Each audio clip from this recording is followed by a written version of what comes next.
The topic of today's discussion, the timeless appeal of Dr. Ambedkar's vision within the United Nations and beyond, is very apt as we celebrate this year 80 years of the establishment of the United Nations. Dr. Ambedkar was one of the most well-read Indians of his time, with a personal library of over 50,000 books.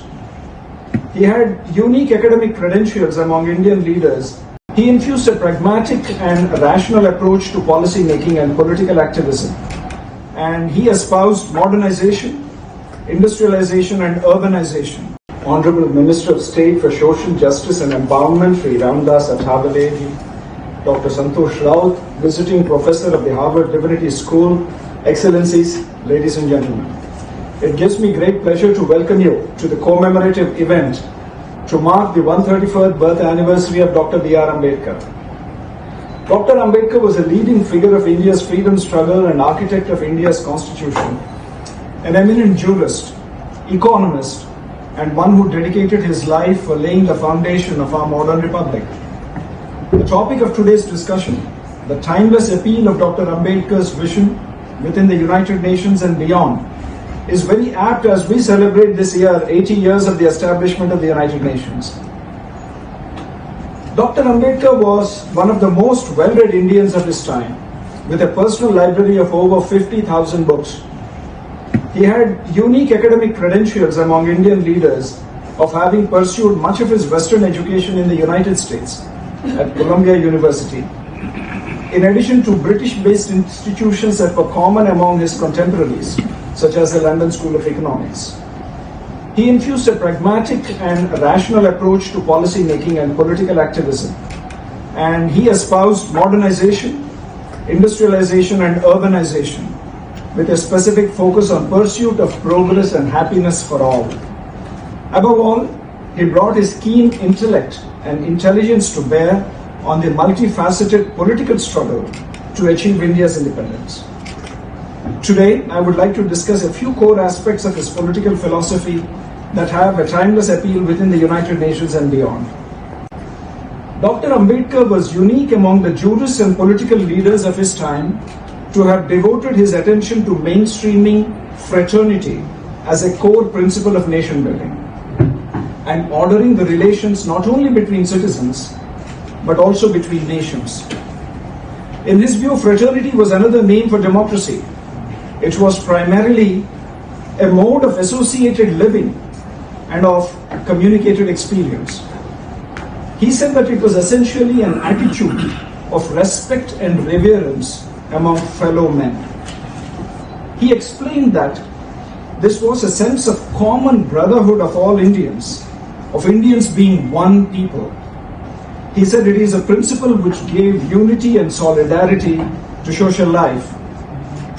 In the preamble to the Indian Constitution, Dr. Ambedkar committed Indians to promote fraternity among all citizens, with a specific focus on assuring the dignity of the individual and the unity of the nation. He looked for sources within Indian civilizational inheritance for his focus on fraternity, and found that which sustains equality and liberty is this fellow feeling, which he said the French revolutionists called as fraternity.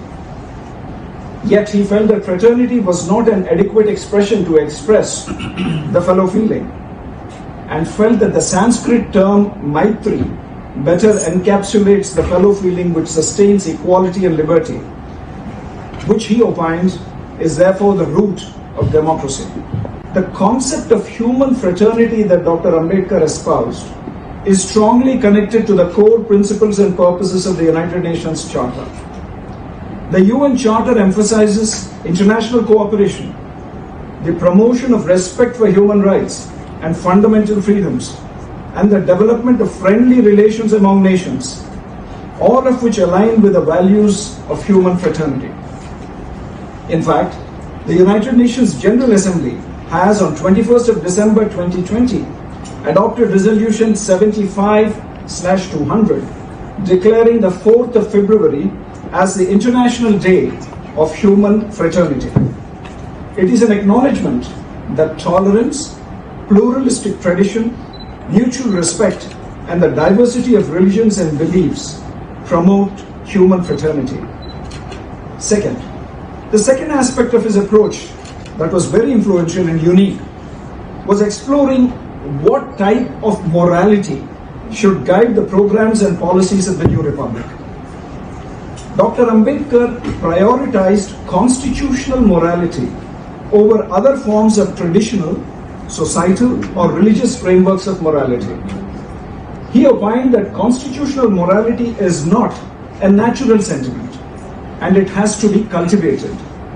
He believed that the founding ideals of the Indian Constitution of liberty, equality, and fraternity should be harnessed for achieving a just society and state and should guide the governance and future march of the young republic. Some of the path-breaking initiatives in the Indian Constitution flowed from this conception of constitutional morality and indeed were far ahead of the democracies in the West. The first of this is gender equality and granting women the right to vote alongside men. He drafted the Hindu Code Bill to secure women's equal inheritance rights, the right to divorce, and other legal protections. He believed that without women's education and granting them equal rights, progress and development were not possible. The UN Charter too reflects a moral commitment to certain fundamental principles for achieving the founding vision of a just and equitable international order, distinct from earlier frameworks of morality among nations that guided their relations, like sovereign equality, prohibition on the use of force, peaceful settlement of disputes, international cooperation, and respect for human rights, fundamental freedoms, and the rule of law are considered essential for a just, equitable, and peaceful world. Finally, I would like to note that Dr. Ambedkar looked at democracy as a way of life, and whose institutional mechanisms and pillars were not an end in themselves, but the means to bring into play the constitutional morality of the Indian Constitution, to ensure that all citizens enjoyed equality and were able to fully utilize their capacities, resulting in a nation with citizens and communities demonstrating shared interests and mutual respect and informed by fraternity. Indeed, at a global level, this is the same vision that animates the multilateral system represented by the United Nations.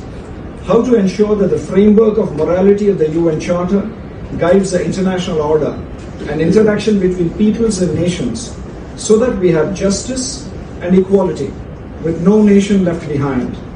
As Dr. Ambedkar notes, prioritizing such a framework of morality is not a natural sentiment, but it has to be cultivated.